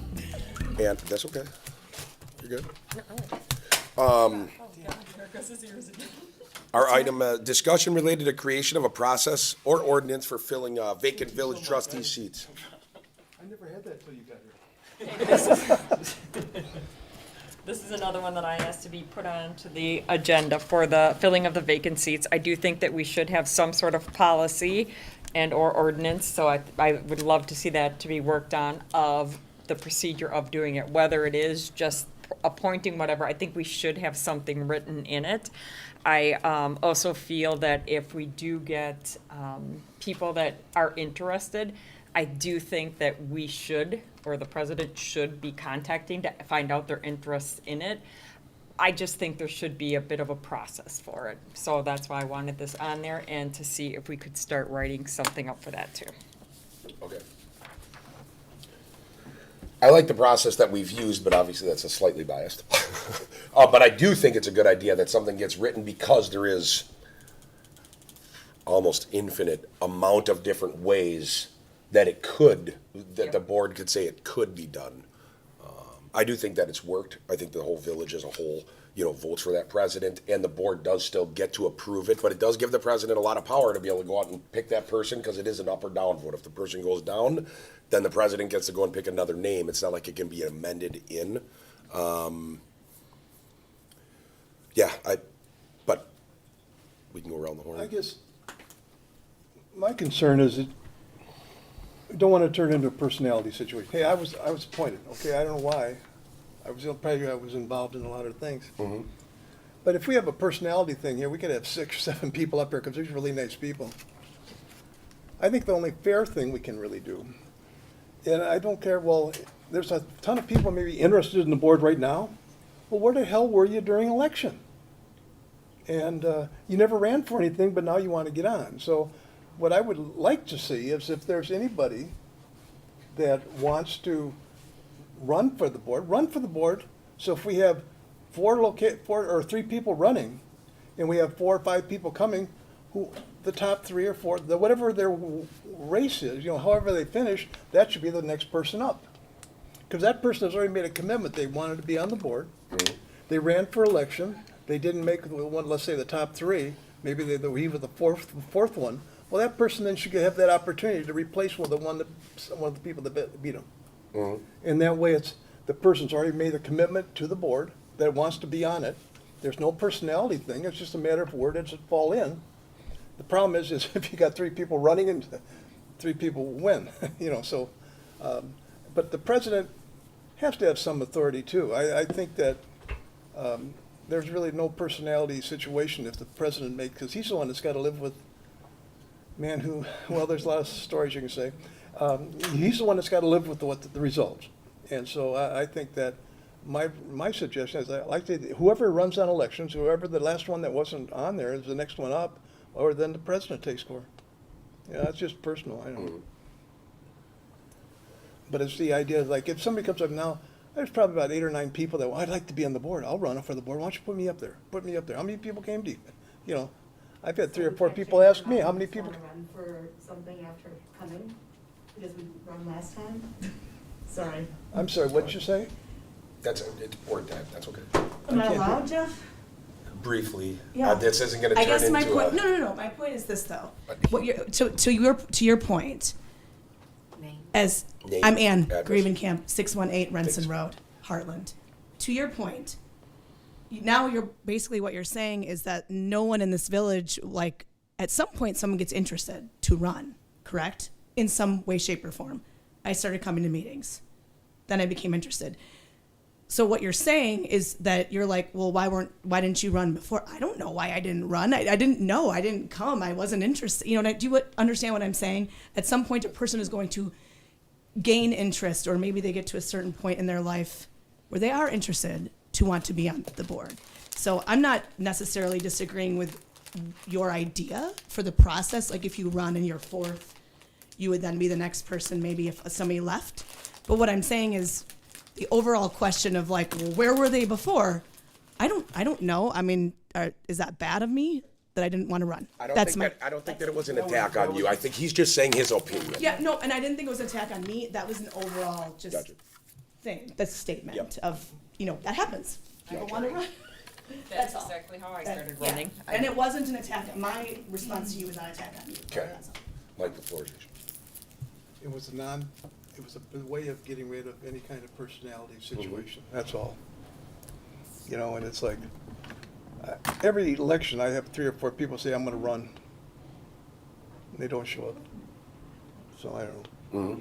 No, I agree with that. I mean, it's, in the position that I was in, I mean, it's, it was a little bit tough on this last time because I think everybody, or at least everybody on the board was aware. I had talked in the past with every single trustee. We knew someone was gonna be going. I think that because my reason for thinking is, number one, that's how it's been. But that's not always a good reason to just say, well, that's how it's been. But the village as a whole votes just for that president. I do think you will end up having a situation where someone's only picking people on a personality contest. However, I do believe that there is some individual picking on when they're picking their president. And the board can still say no to the person. So what it's saying is, yep, you can pick, but we can also say no. And I think that there's your balance of power. That's just in my opinion. Now, I would not like to see it go and say the president's gonna pick, but in the background we'll tell him all these things that he has to do before he picks. It's like, if we're not gonna do that, then I would say we don't do, don't do the president picking if no one's run before. Then just say, pick the person that took fourth, and if they haven't, then the president nominates the person. You know what but it's up to the board. I think it should just be put in the ordinance that the president nominates and the board approves. I think that's a balance of power. It gives both, that's just me, but that's my opinion. I'm sorry, go ahead, Donna. I've given this a lot of thought, and I think, I go back to, we've had some great leaders that have been a part of our community. So I went back and looked at some census data, and in 1950, when the process was really kind of adopted and used here in Heartland, we were 1,100 residents. And so to date, and I don't know your election date, sir, so I apologize for that, but if I watched it, it was only upticking. But since 1980, was when we started taking off, right? Is when the community really started blossoming from a residential standpoint, and now we're at almost 10,000. That is a very large amount of residents compared to when the process was originally taken into consideration. You literally had 1,100. And so as I thought a little bit more about that, I think what really we are seeing is a motivated and interested community. And I think they want to be part of it. And I don't disagree that I always think that there's the opportunity to run. I absolutely would agree with you on that. But I think that you make decisions at different times in your life. What I wish and hope for is that it's an opportunity for the community to have some sort of weigh in. Because at the end of the day, it's not just my seat. And I feel very fortunate that we have Trustee Pfeiffer here, and I've had the opportunity to know him for many years. So I'm confident that I believe that he believes in the village of Heartland. And so this has nothing to do with Trustee Pfeiffer. It is just that it's not my seat. It's not my seat. It's their seat. It is the municipality's seat. And so I was a big believer of we needed to give there an opportunity to hear buy-in from those individuals. And we don't have the buy-in from the individuals until the packet comes out and it's just the one person that's coming forth with a nomination. And so that's the difficult part, right? And so that's where we're stuck in this weird situation of having to answer of, well, I'm not really sure how the president or whoever at that time, and unfortunately you're in that seat, so. Right. But any president, whether. It didn't go that way. You got an email right. 10 days before. Right, but with I'm the saying. phone number and stuff. It wasn't when the packet came out. No, I'm using a different point. So, whatever president it was at that point, I don't know what the qualifying questions were. I don't know what the interview process was. And so those are those things that you have to dig into. And so it's just a little different, right? Makes it hard when it's almost 10,000 people and I'm one of 7 that I'm making. And you look at the votes that are tallied. So then you go back and you look at elections and you see that people have received remarkable amount of votes, right? 2,000 at some points. So that's just my hard part, is that I wish there was a way to activate the community to let them be a part of the process more. Maybe it's an interview process. maybe we say, like, we're at a point now where, you know, the chief elected officer has a couple of nominees that he or she have brought forth and they're interested in, and maybe there's someone from Parks and somebody from staff and a trustee or whatever, and it's just a nominating process, and then it becomes nominated from the committee. I'm not sure. But I do think that it's worth looking at, considering that the process started with 1,100 people in the community, and now we're at 10, right? So I do think it's worth. Do I think it happens often? No. And hopefully it doesn't ever happen again, because you don't you want someone to So be able I to think fulfill that the that term. is kind of how I was looking at it a little bit of,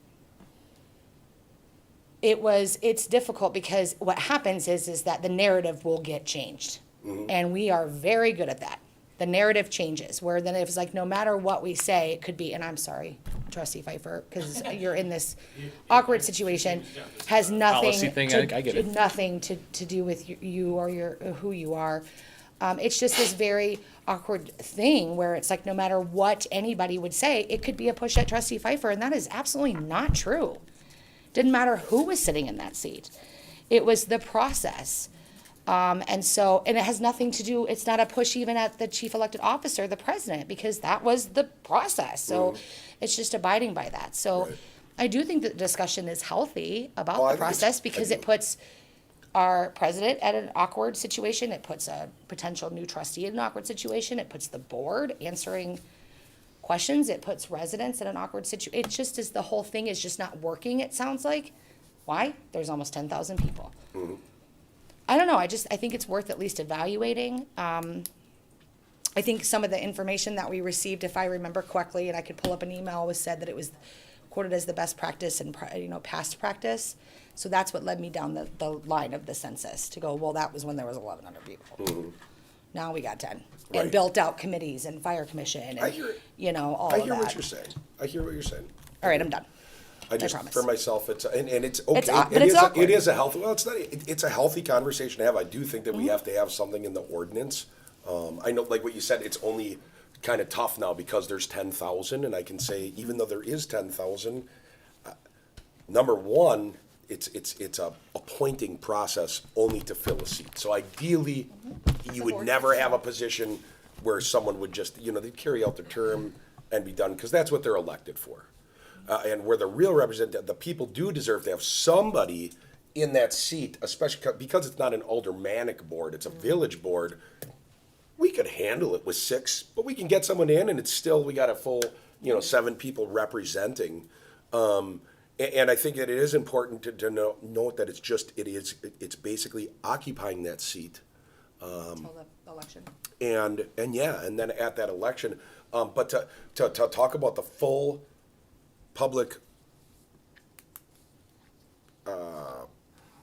being able to be involved, I think we do that every year. And every other year we do that for the village presidency, but every year we do it for 3 trustees. And I think that in this case, it was so close to spend, the reason that if someone got on the board and 2 months later they got off, I think that it would only be right to give the people a special election. But I think that would be something that would have to be talked about.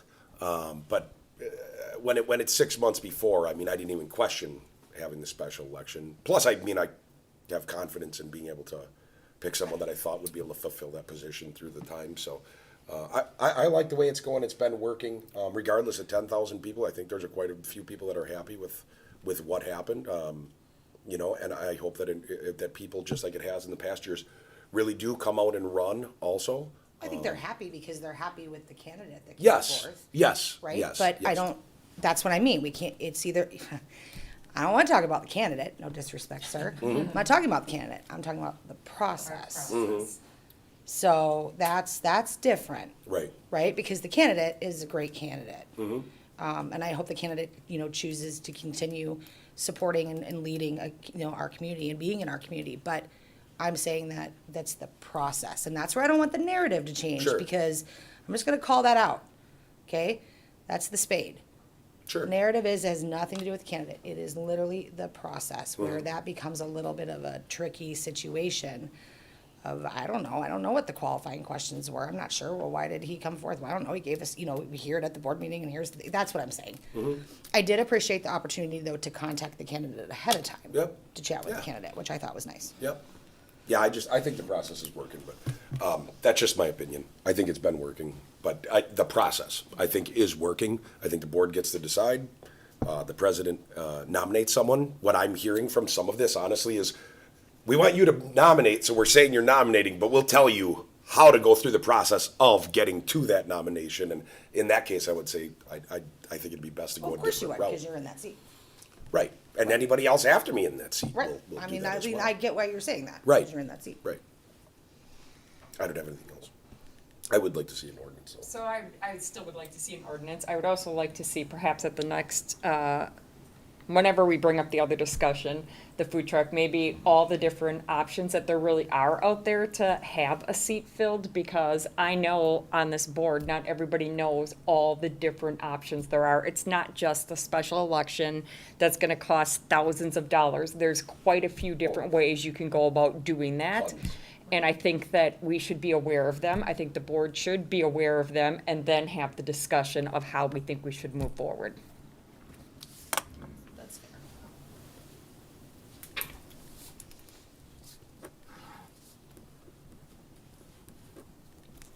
I think it would best that would actually be, I'm gonna kind of request, I think it'd be best that be done by motion, because there's no point in No motion can be made. It's not. Oh, there's never nothing, mind. It's Okay. just for All right. discussion. Yeah. I'll look into it. I mean, The reason I'm saying that is because it's being geared towards that there isn't a unwritten policy. we sent in something place, over but- the clerk network and, yeah, Ha! there's your answer. Crickets. Yeah, it's- There's numerous.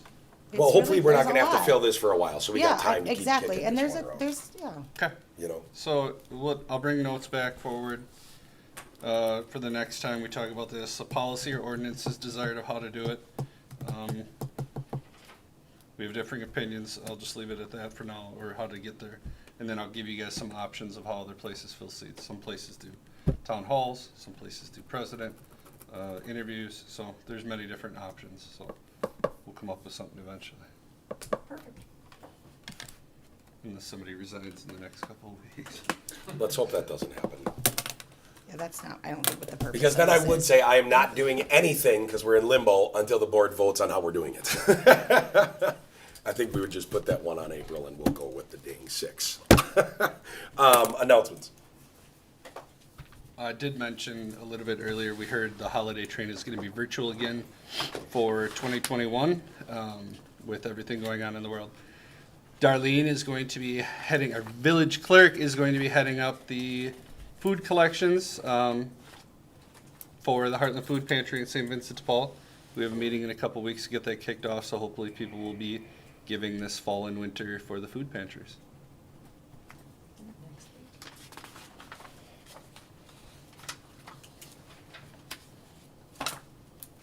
How many pancakes? Last count was just over 300. I could account for 4 of them. Just want to thank everybody for their participation in our pancake breakfast. Like I said, we were right around 300, which is about 130 lower than the last time we had the breakfast. Which They were big. we were very happy for what we got. There were a lot of good comments, people thanking us for doing it again and getting them out of the house and getting them out back in the public. Now the bad news, I got notification from FEMA that we did not get the grant for the SCBA's. So we made it to the finals, but we weren't ranked high enough to receive any money for that. So that's all I have. Thank you, Chief, and I'm sorry for not being able to make it. I was at Whitewater Family Fun Fest for Jacob. Sorry about the grant, Chief. Thanks for sticking with it. It was a great event. Weather couldn't have been all that better. Anybody else for announcements? Last call. Mr. Hultquist, nothing on parks? I'm good. All right. Well, since we're done with announcements,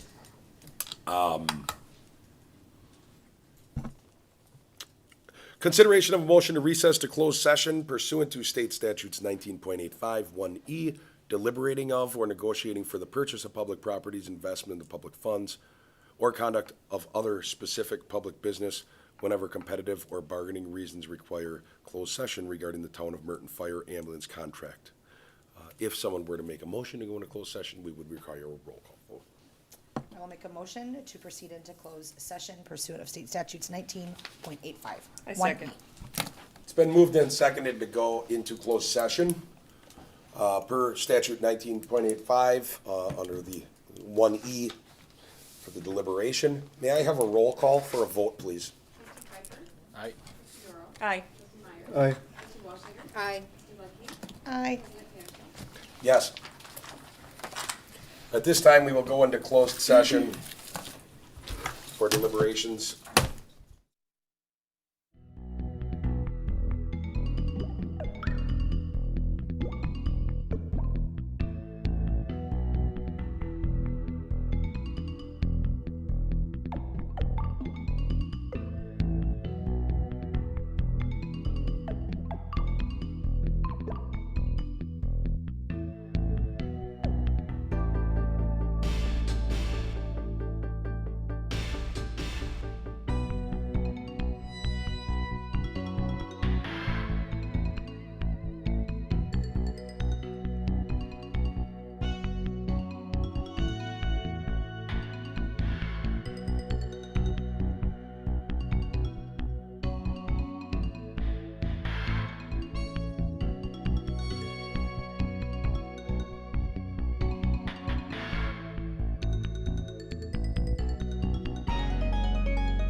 Wednesday.